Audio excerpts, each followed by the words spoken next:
You know that weird feeling when you're staring at a heat haze on the road, convinced there's a puddle there, only to have it vanish as you drive closer? Oh, yeah, totally. Or like how a straw looks bent in a glass of water. Exactly. Those everyday moments where what we see isn't quite what's real, they actually hint at a much deeper puzzle. Absolutely. We tend to think our senses just give us a straightforward picture of the world. Reliable. Right. But these simple examples, they open up a fundamental question that thinkers have wrestled with for ages. Hmm. How reliable are our senses, really? Uh-huh. So today, we're diving into this very question, exploring what's often called the problem of illusion. Okay. Our goal is, well, to understand why our perceptions can sometimes mislead us and what that tells us about how we actually gain knowledge. Exactly. And we've gathered some really interesting material to dig into here. We'll be looking at philosophical ideas around illusion, particularly this concept called the argument from illusion. That's a big one. Yeah, and we'll also touch on the different approaches of rationalism, emphasizing reason and empiricism, which, well, put sensory experience first, right? That's the one. We'll unpack that. Plus, we'll even explore how our own mental quirks, cognitive biases, can shape what we believe we're perceiving. So get ready to have some of your assumptions tweaked a bit. By the end of this deep dive, you'll hopefully have a much clearer understanding of why what you see, hear, or feel isn't always the definitive truth. Sounds good. Yeah. We'll be unpacking some fascinating ideas about the nature of reality itself and, how we come to make sense of it all. Okay, let's jump right in then with this argument from illusion. It sounds like a pretty significant concept in philosophy. What's the core idea? Well, at its heart, the argument from illusion suggests that because our senses can sometimes deceive us, presenting us with these illusions, we can't completely trust them, not for accurate knowledge about the external world anyway. And this line of reasoning has been hugely influential in epistemology, which, simply put, is the study of how we know what we know. So it's the idea that if my senses can get it wrong sometimes, how can I ever be truly confident when they're getting it right? That feels like a pretty fundamental challenge. It really is. What kind of examples do philosophers and scientists point to when they talk about these illusions? Oh, there are loads of classic examples. Think about how the appearance of an object can change dramatically depending on your perspective. Like the bent straw. Well, yeah, or a dinner plate perfectly round looks elliptical if you view it at an angle. Right. Or a tall building seen from far away might appear to have smooth, round features, even if it's actually angular up close. Okay. Then there's the fact that our sensations are often relative. Bathwater that feels cold to one person might feel comfortably warm to another. Subjective experience. Exactly. And consider how wearing, say, yellow-tinted glasses can completely change the way you perceive the colors of everything around you. Right? We've all experienced things like that. It's easy to see how those kinds of discrepancies can make you wonder about what the object is really like. Are there other types of illusions particularly relevant here? Absolutely. We also encounter illusions involving movement, like the wheels on a fast-moving car sometimes appearing to spin backward. Yeah, the wagon wheel effect. That's the one. And interestingly, illusions can also arise from our expectations, or if we're distracted, or even influenced by our emotional state. Wow, okay. But the crucial thing to remember in all these cases is that illusions are distorted perceptions of something that is actually there. This is a really important distinction. Why is that distinction so vital? Because it helps us differentiate illusions from hallucinations. With an illusion, you're misinterpreting a real existing object. The plate, the building, the car wheel. Okay. A hallucination, on the other hand, is perceiving something that isn't there at all. Imagine seeing, I don't know, a pink elephant in the room that no one else sees. That would typically be a hallucination, not an illusion. Got it. That makes the difference much clearer. So how does this potential for illusion create a problem for empiricism? For anyone tuning in who might not be familiar, can you give us a quick rundown of what empiricism is all about? Sure. Empiricism, in broad terms, is the philosophical view that our knowledge of the world comes primarily, maybe even exclusively, through our sensory experiences. The blank slate idea. Kind of, yeah. Think of John Locke's idea that our minds are like a blank slate at birth, which is gradually filled with information gathered through our senses. Okay. Now, the existence of illusions poses a pretty significant challenge to this perspective. If our senses can actively mislead us, how can we be certain that they're providing us with accurate information at any given moment? It really raises the question of when we can truly trust what we perceive. That's a really good point. If I can look at a round plate and see an ellipse, how do I know what its real shape is based purely on what I see at that moment? Exactly. And this leads into what philosophers sometimes call the indistinguishability problem. The argument goes like this. From your own personal experience, a genuine, accurate perception can feel exactly the same as an illusion. Hmm. If the elliptical appearance of the plate feels no different to you than how it would feel if the plate were actually elliptical, which it isn't, then what is it that you are directly aware of? What's hitting your consciousness? I see the conundrum. If both experiences feel identical to me, what's the fundamental difference in what my mind is actually registering? It's not the plate itself, if the experience is wrong. Well, one proposed answer to this, historically, is the theory of sense data. That's data. Yeah, this idea suggests that what we are directly aware of are not the external objects themselves, but rather these mental intermediaries, sense data, which represent the properties of those objects. Okay. So when you see an elliptical shape when looking at the round plate, you're directly aware of elliptical sense data. Okay, so these sense data are like mental snapshots Yeah. or representations created by our senses. Is that a fair way to put it? That's a helpful way to think about it, yeah. However, the sense data theory itself runs into some pretty significant difficulties. Oh, like what? Well, for instance, where exactly are these sense data located in your mind, in space? If I'm looking at a massive building, is my sense datum of that building also massive? Good question. And if sense data are purely mental entities, what's the relationship between them and our physical brains? Does this inevitably lead us back to some form of mind-body dualism, the idea that the mind and body are fundamentally separate kinds of things? Which is its own philosophical minefield. Exactly. For many philosophers, it just creates more problems than it solves. So while it was an attempt to answer the challenge of illusion, it ultimately faces its own serious hurdles. It definitely sounds like the argument from illusion really stirred things up in philosophy. But surely there have been responses and counter-arguments to this, well, rather skeptical view? It feels a bit bleak otherwise. Oh, absolutely. Yeah, while the argument from illusion has been very influential, it hasn't gone unchallenged at all. One important point is that gaining knowledge isn't usually an instant thing. It's a gradual process, right? Not a single perfect snapshot of reality. That makes a lot of sense. We don't just glance at something once and claim to know everything about it. We interact with it, maybe touch it, move around it. Exactly. We got different perspectives. We Right. learn and refine our understanding over time through multiple experiences. Okay. And another key critique questions whether illusion is actually the norm in our perception. Think about it.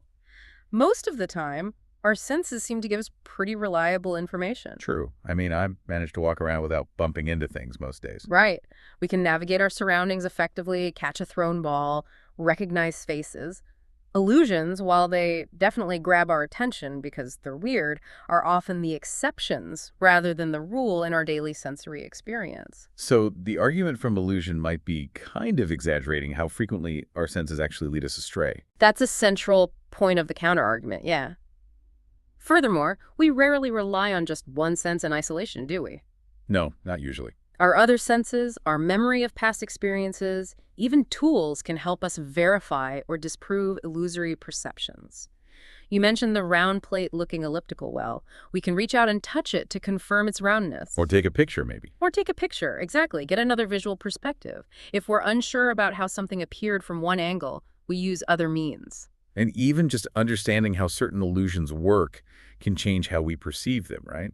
I remember seeing optical illusions where once you know the trick, the effect isn't quite as strong, or you can sort of switch between seeing it correctly and incorrectly. Exactly right. Our awareness, our expectations, attitudes, even repeated exposure or practice can lessen the impact of some illusions. This suggests that perception isn't just a passive reception of data, but an active process that our minds can influence and adjust. Okay, what about those situations where different people perceive the same thing differently? Like the example you gave of colored lighting making a white object appear yellow. Does that necessarily mean one of them is experiencing an illusion? Not necessarily, no. This is where the idea of perspective and what we might call relative accuracy comes into play. Relative accuracy. Yeah, different viewpoints can lead to perceptual reports that are accurate within their specific context, even if they don't perfectly represent some absolute true state of the object. No. So if a white object appears yellow under specific yellow lighting, someone viewing it under that light is correctly reporting their sensory experience. It looks yellow to them in those conditions. Someone else under different, maybe neutral lighting, will correctly report it as white. Both reports can be seen as accurate descriptions of their perception given the different circumstances. So it's all about understanding the conditions under which the perception is happening. Context is key. Precisely. And a crucial point here is that the mere possibility of experiencing an illusion doesn't automatically mean that all of our perceptual experiences are flawed or untrustworthy. That seems like a big leap. It is. To jump to such a radical conclusion is a form of extreme skepticism. And many philosophers argue that these kinds of all-encompassing skeptical conclusions where we claim we can't know anything for certain often indicate a problem with the initial assumptions that led to them. It's like a reductio ad absurdum. If the conclusion sounds crazy, maybe the starting point was flawed. Exactly that kind of reasoning. If the conclusion is absurd, maybe the premises leading there are too strong or misinterpreted. That's a really insightful way to look at it. So, okay, while illusions are real and certainly fascinating, they don't necessarily destroy our entire ability to gain reliable knowledge through our senses. That's the general view held by many contemporary philosophers, I'd say. We build our understanding gradually, constantly refining it based on a multitude of sensory experiences and other forms of evidence, rather than relying on a single, potentially fallible perception. Now, let's shift our focus a bit and talk about another towering figure in philosophy, David Hume. He also had some pretty strong opinions about how much we can trust our senses, didn't he? He pops up a lot in these discussions. He certainly did. Hume conducted a really deep investigation into what leads us to believe in the existence of external objects, things we think have a continuous and distinct existence, persisting even when we're not actively perceiving them. Like the desk I'm sitting at. I assume it's still here when I close my eyes. Exactly. But Hume questioned whether our senses alone could truly justify this belief. And what were his key arguments? He was known for being quite the skeptic on many fronts. Well, Hume argued that our senses, as the source of our immediate sensory impressions, colors, sounds, feels, cannot inherently show us that objects have this continuous and distinct existence. All we ever directly experience is a sequence of fleeting perceptions. So you see a table, then you look away, then you look back and see the table again. Your senses don't directly reveal to you that the table was there the entire time, existing independently of your act of perceiving it. So for Hume, our senses give us a series of snapshots, almost like frames in a film, but not the continuous movie of reality itself. That's a great analogy. Exactly. Hume proposed that our belief in enduring objects actually arises from the resemblance between our interrupted perceptions. Okay. Our imagination then steps in, and through habit and custom, it creates the fiction of continued existence to connect these fragmented experiences.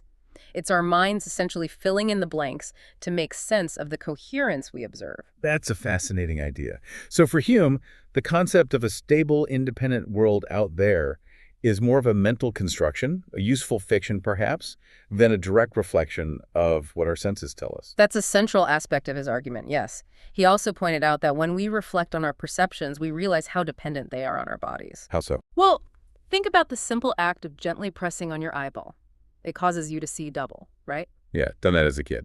This demonstrates that our perceptions are intrinsically linked to our physical organs and nervous system. They change based on what happens to our body.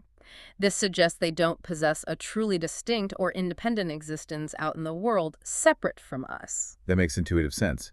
If physically interacting with my eye changes what I see, then what I'm seeing can't be entirely separate from my physical being. Precisely. Hume argued that the logical conclusion of this line of reasoning should be to abandon the belief in both the distinct and continuous existence of our perceptions themselves. Well, However, he observed that philosophers, and maybe people in general, are often so committed to the idea of continuity that they invent what he termed a double existence theory. double existence. What's that? This theory attempts to distinguish between our intermittent perceptions, what we actually experience, and supposedly uninterrupted external objects, the real things out there. So philosophers try to argue, okay, my perception of the table comes and goes, but the real table continues to exist even when I'm not looking. Exactly that. But Hume was critical of this move. He contended that this notion of a separate, continuously existing object doesn't have any strong support from either our reason or our imagination. Hmm. It only gains traction, he thought, because we're trying to preserve our initial, perhaps somewhat naive, belief in the continuous nature of what we perceive. So where did Hume land on all this? It sounds deeply skeptical. Ultimately, yes. He arrived at a profoundly skeptical position, questioning how we can justifiably hold any belief in our senses, given their potential for error and their apparent dependence on us. He famously started by suggesting we have a natural inclination to trust our senses, but through philosophical reflection, he later leaned towards doubting them quite fundamentally. Wow, that's quite a journey from trusting to doubting. Now, we also wanted to briefly touch on René Descartes and his famous dream argument. How does that tie into this whole discussion about the reliability of our senses? Right, Descartes. In his meditations, he posed a very unsettling question. How can we ever be absolutely certain that we are not currently dreaming? Ah, yes, the am I dreaming worry. Exactly.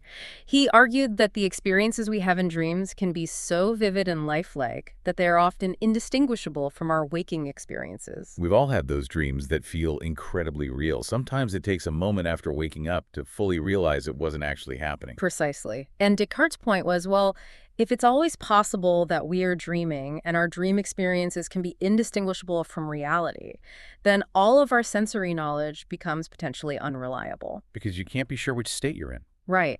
If knowing something requires us to first know that we are not currently dreaming, how could you prove that? Then our grasp on the external world becomes very shaky indeed. It casts a fundamental doubt on everything we perceive through our senses. That's a really powerful thought experiment. It makes you question the very foundation of your sensory experiences, even more radically, perhaps, than the illusion argument. It's certainly a classic skeptical challenge. Okay, shifting gears once more, we also wanted to discuss how our own minds can sometimes mislead us through things called cognitive biases. How do these biases impact our perception of reality beyond just the raw sensory input? Right, cognitive biases. These are basically systematic patterns of deviation from rational judgment. They're essentially mental shortcuts, heuristics that our brains use to process information efficiently. Which can be useful sometimes, I guess. They can be, but they can also lead to distortions in how we perceive and interpret sensory information, ultimately shaping our beliefs in ways that may not be entirely accurate. So it's not just our senses themselves that can fool us, but also how our brains process that sensory information afterward. Precisely. We looked at a study, for instance, that specifically examined how cognitive biases can influence attitudes and decisions related to climate change. Okay, how does that work? Well, it found that a bias called optimism bias can lead individuals to underestimate the risks associated with climate change. They perceive the negative impacts as something distant, geographically or temporally, and maybe not personally relevant. It won't happen here, or it won't happen to me. Exactly. And this can obviously hinder efforts to address these important issues because the perceived urgency is lower. That makes sense. If I believe that the serious effects are far off and won't really affect my life, I might not feel as much urgency to, say, support certain policies or change my own behavior now. Exactly. The study also highlighted anchoring bias. Anchoring. Yeah, that's our tendency to rely too heavily on the first piece of information we receive when making judgments or decisions. The initial anchor point unduly influences subsequent thoughts. Right.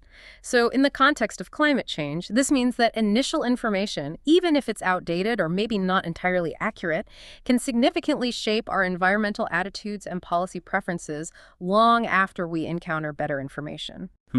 That's worrying. Does the study offer any hope? Can we counter these biases? It did offer a hopeful note, suggesting that targeted communication strategies and interventions can be effective in helping to reduce the impact of these biases. Awareness is a key first step. So being aware of these mental tendencies and actively working against them, maybe by seeking out different sources or consciously questioning our first impressions, can help us see things more clearly. Yes, exactly. That procedural aspect of improving our understanding, the idea that knowledge is built and refined, applies here as well. By becoming more aware of our own cognitive biases and actively seeking out diverse and reliable information, we can strive to think more critically and make more informed judgments about the world around us. It's an ongoing process. This has been a truly fascinating deep dive into why we can't always take our senses or even our subsequent interpretations at face value. To bring everything together, what are the key insights that you think we should take away from this discussion? Okay, well, firstly, I think it's essential to recognize the inherent fallibility of our senses. It's just part of the system. Illusions powerfully demonstrate this. They aren't just quirky anomalies, they highlight the complex and sometimes misleading nature of perception itself. Right. Don't assume perfect accuracy. Exactly. Secondly, the long-standing philosophical debates we touched on, the argument from illusion, Hume's skepticism, Descartes' dream argument, they really underscore the deep and enduring challenges in understanding how we can truly know the world around us. It's not a simple problem. It's been puzzling people for centuries. It has. And finally, we've explored how our own cognitive biases can significantly distort our perception and interpretation of sensory information, leading to beliefs that may not be firmly grounded in reality. Our minds play an active role, for better or worse. And why should we, as listeners, really pay attention to all this? It's not like we can suddenly switch off our senses or completely rewire our brains overnight. No, but understanding these limitations is incredibly valuable because it empowers you to become a more critical and hopefully more informed observer of the world. How so? It encourages you to question your initial assumptions, maybe pause before jumping to conclusions, seek out further verification, and just be more mindful of your own potential biases. It's about cultivating a more nuanced and perhaps less absolute view of reality. A bit more intellectual humility, maybe? That's a great way to put it, intellectual humility. So here's a final thought to ponder as we wrap up. Given that our senses can be so easily fooled, as we've seen, and our minds can be biased in ways we're often not even aware of, how much of what we consider reality is actually a construction, a product of our own individual perception and interpretation? And what are the practical implications of that question for our daily lives, for how we interact with others who might perceive things differently, and just generally how we try to understand the world around us? Definitely food for thought. Indeed. Thanks for joining us for this deep dive.